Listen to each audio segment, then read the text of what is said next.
വിശദമായ വാർത്തകളിലേക്ക്. ഫെഡറൽ സംവിധാനത്തെ നശിപ്പിക്കാൻ ബി.ജെ.പി. ഇതര സംസ്ഥാനങ്ങളിൽ കേന്ദ്രം അനാവശ്യമായി ഇടപെടുന്നുവെന്ന പ്രതിപക്ഷ പാർട്ടികളുടെ വിമർശനത്തെ സാധൂകരിക്കുന്നതാണ് സുപ്രീം കോടതി ഉത്തരവ്.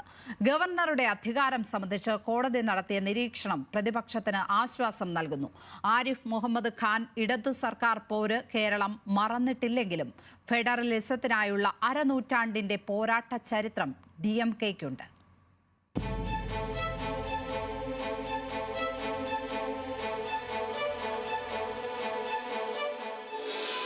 1965 സെപ്റ്റംബർ 29 ദ്രാവിഡ മുന്നേറ്റ കഴകം നേതാവ് CN അണ്ണാദുരൈ ഒരു അഭിമുഖത്തിൽ പറഞ്ഞു, ഫെഡറലിസത്തെ നിലനിർത്താൻ ഭരണഘടനാ ഭേദഗതി വേണം, സംസ്ഥാനങ്ങൾക്ക് കൂടുതൽ പ്രവർത്തന സ്വാതന്ത്ര്യം വേണം, അതിനായി പോരാടും. 60 വർഷം മുൻപുള്ള ഇതേ വാദത്തിന്റെ തുടർച്ച MK സ്റ്റാലിനും ഗവർണർ RN രവിയും തമ്മിലുള്ള പോരാട്ടത്തിലുമുണ്ട്. DMK ഹർജിയിലൂടെ തന്നെ സുപ്രീം കോടതി ഉത്തരവും വന്നിരിക്കുന്നു. ഗവർണറായിരുന്ന KK ഷായും കരുണാനിധിയുമായുള്ള പോര് 1970-കളിലെ പ്രധാന വിവാദമായിരുന്നു. 74-ൽ ഗവർണർ പദവി തന്നെ എടുത്തുകളയാൻ സഭയിൽ പ്രമേയം കൊണ്ടുവന്നയാളാണ് കരുണാനിധി. കരുണാനിധി സർക്കാരിനെ പിരിച്ചുവിടണമെന്ന് 76-ൽ കേന്ദ്രത്തിന് കത്തെഴുതി KK ഷാ. CN അണ്ണാദുരൈ, കരുണാനിധി, സ്റ്റാലിൻ ഗവർണറുടെ സവിശേഷാധികാരത്തോട് കലഹിച്ച് ഫെഡറൽ വാദ പോരാട്ടം നടത്തിയ ചരിത്രം ദ്രാവിഡ മുന്നേറ്റ കഴകത്തിനുണ്ടെന്ന് ചുരുക്കം.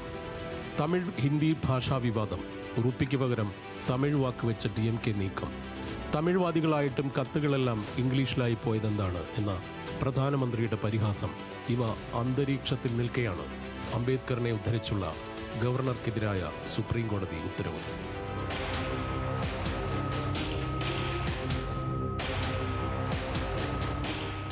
കേന്ദ്ര ഫണ്ട് തടഞ്ഞുവെക്കൽ, ഹിന്ദി ഇതര സംസ്ഥാനങ്ങളോടുള്ള അവഗണന, ഒപ്പം ഗവർണർ കേന്ദ്രത്തിന് വേണ്ടി സൂപ്പർ പവറാകുന്നു എന്ന വിമർശനം, ഇതൊക്കെയാണ് BJP ഇതര സംസ്ഥാന സർക്കാരുകളുടെ നിരന്തര പരാതി.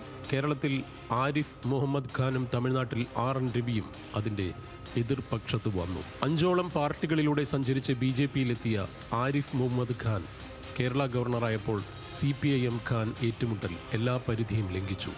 ബില്ലുകൾ തടഞ്ഞുവെക്കുക, വൈസ് ചാൻസലർ നിയമനത്തിലുള്ള ഇടപെടൽ, കേന്ദ്ര ഫണ്ട് സംബന്ധിച്ച രാഷ്ട്രീയ വിവാദത്തിൽ തൻ്റെ നിയമപരിധി അല്ലാതിരുന്നിട്ടും അഭിപ്രായം പറയുക എന്നിവ ആരിഫിനെതിരായ ഇടതു പ്രതിഷേധത്തിന് ഇടയാക്കി. എന്നാൽ സ്റ്റാലിൻ കൂടുതൽ കടുപ്പിച്ചു.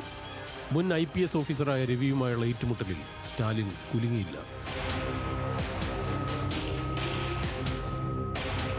DMK നേതാവ് TR ബാലു പാർലമെന്റിൽ പറഞ്ഞു, ബില്ലുകളിന്മേൽ ഗവർണർ അടയിരിക്കുന്നു.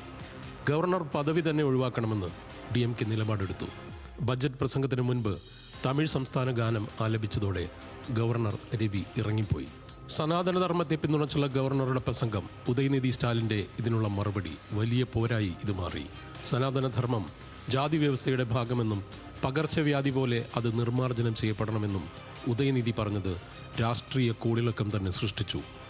ഏതായാലും ഗവർണറുടെ അധികാരത്തിൽ ജസ്റ്റിസ് JB പർദിവാല ഇപ്പോൾ നടത്തിയ നിരീക്ഷണം പ്രിൻസിപ്പിൾസ് ഓഫ് ഫെഡറലിസത്തിൻ്റെ അന്തസ്സിനെ ഉയർത്തുന്നതാണ്. ഒരു ഭരണഘടന എത്ര നല്ലതാണെങ്കിലും അത് നടപ്പിലാക്കുന്നവർ നല്ലവരല്ലെങ്കിൽ അത് മോശമാകും. അംബേദ്കറിൻ്റെ വാക്കുകളെ ഉദ്ധരിച്ച് സുപ്രീം കോടതി പറഞ്ഞു, ആരിഫ് മുഹമ്മദ് ഖാൻ കേരള ഗവർണർ പദവി ഒഴിഞ്ഞെങ്കിലും ഖാൻ കാണുമായിരിക്കും ഈ സുപ്രീം കോടതി ഉത്തരവ്. Research desk, news Malayalam.